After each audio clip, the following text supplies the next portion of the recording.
Welcome to the Facilitators Deep Dive Podcast, your podcast on your way to facilitation mastery. Okay. Have you ever been in like one of those software meetings and like it gets all technical with all the jargon, story points this and velocity that, and you're kind of just like nodding along, Right. hoping no one calls on you to explain what it means. Totally. Well, We've all been there. you're not alone, first of all. Yeah. Today, we are going to deep dive on story points. And get this, the guy who like maybe kind of sort of invented them is like, oops, sorry. Oh, wow.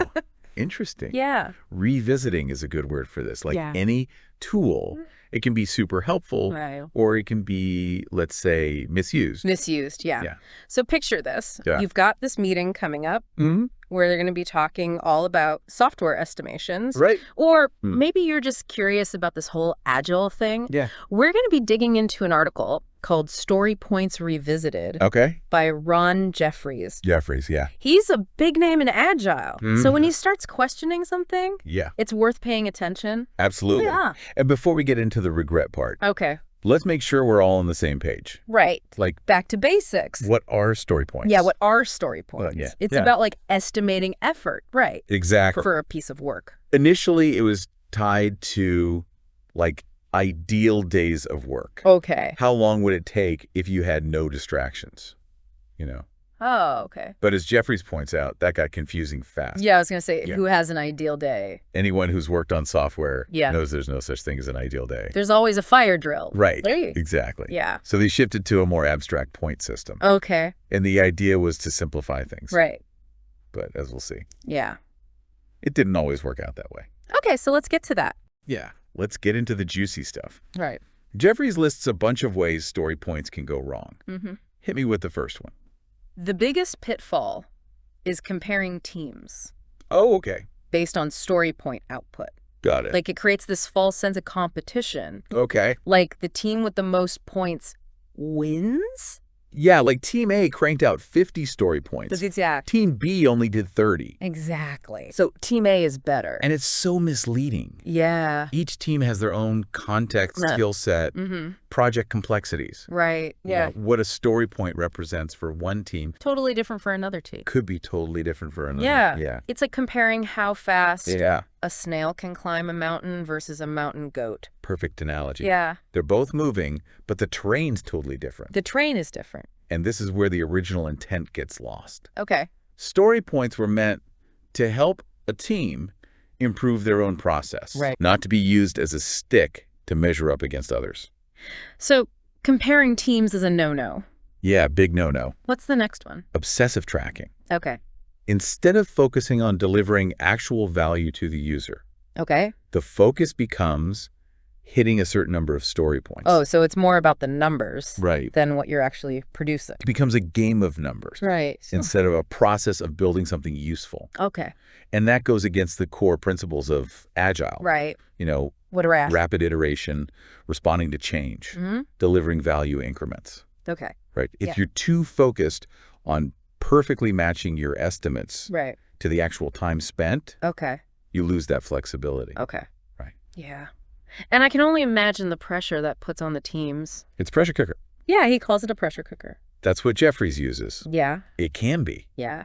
Like if managers start demanding more story points every sprint, it creates this unhealthy push for speed over quality. Okay. And that leads us to another pitfall. Okay, what's that?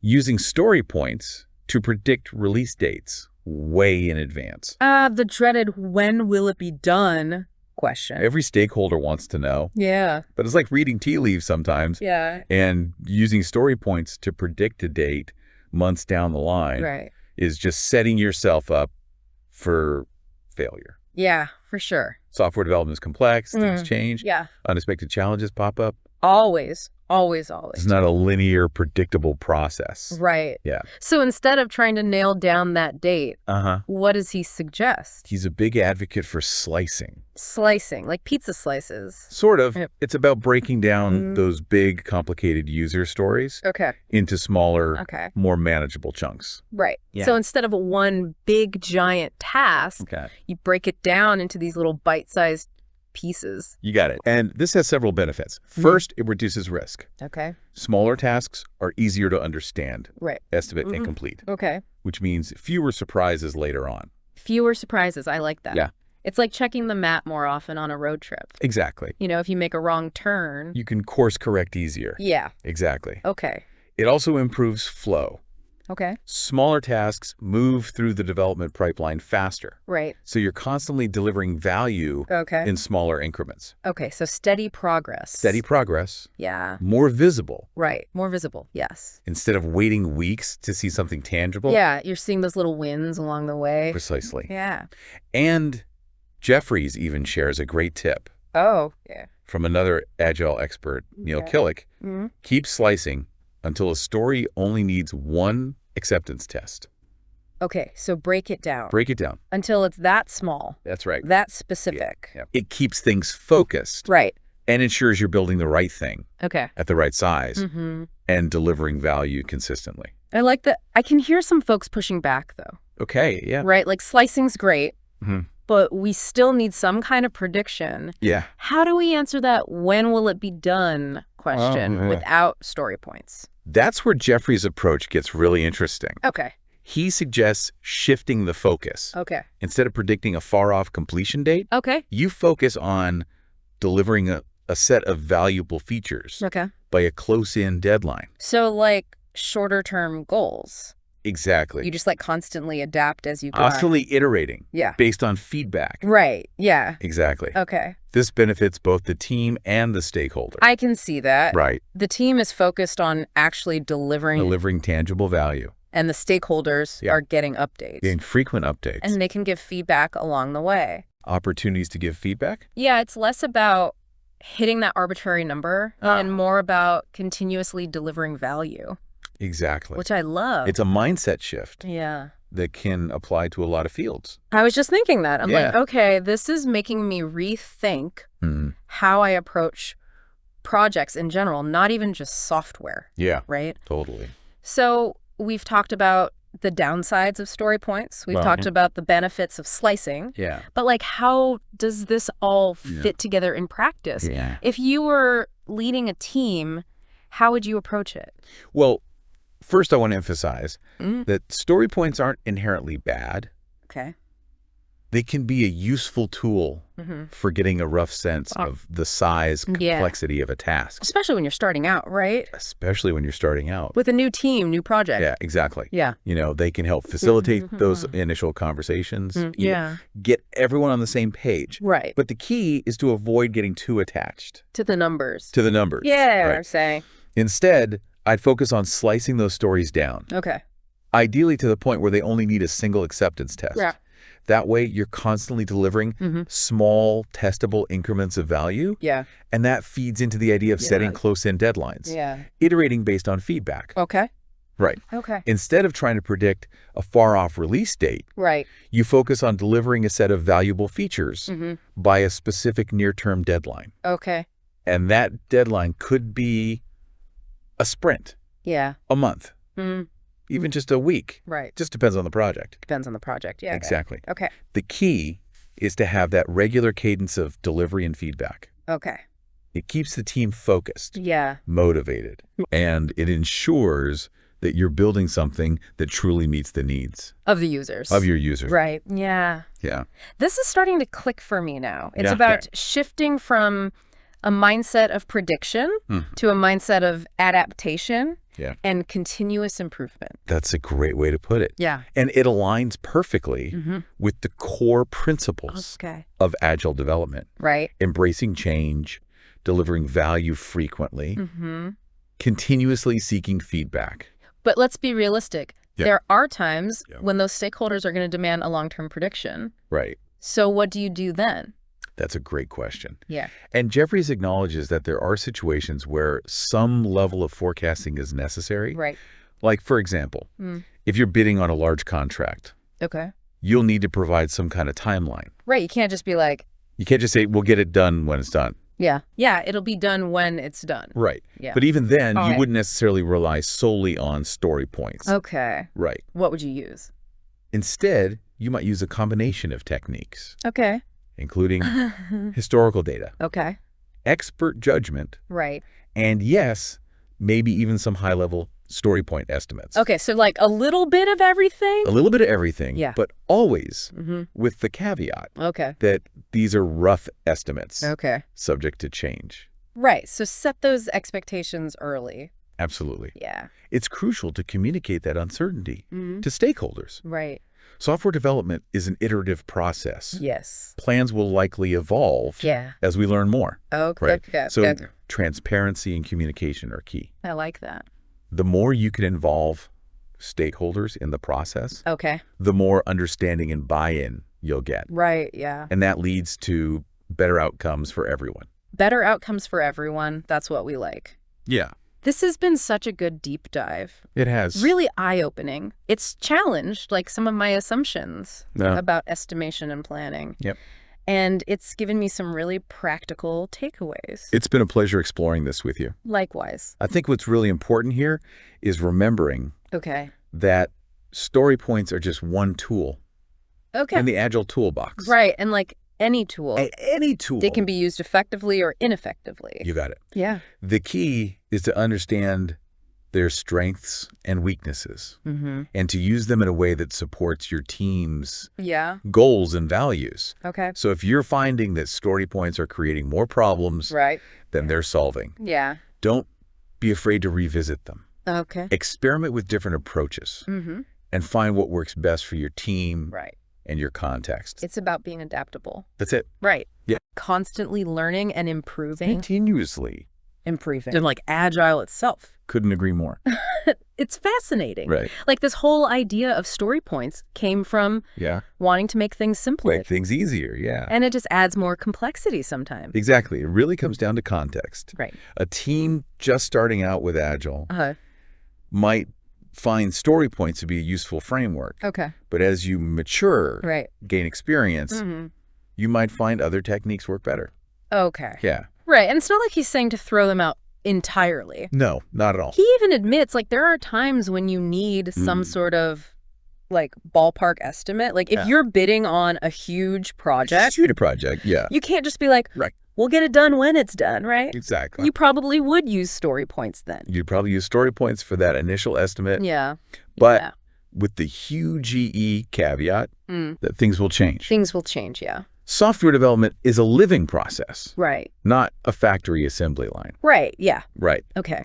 And that's where, for me, the whole slicing thing makes so much sense. It's like, okay, instead of guessing how long it will take to build the entire house, you're focused on, okay, can we get the foundation done by next week? Yeah. Okay, great. Yeah. Now let's tackle the framing. Right. Each step is a bit more predictable. You're getting feedback along the way. Right.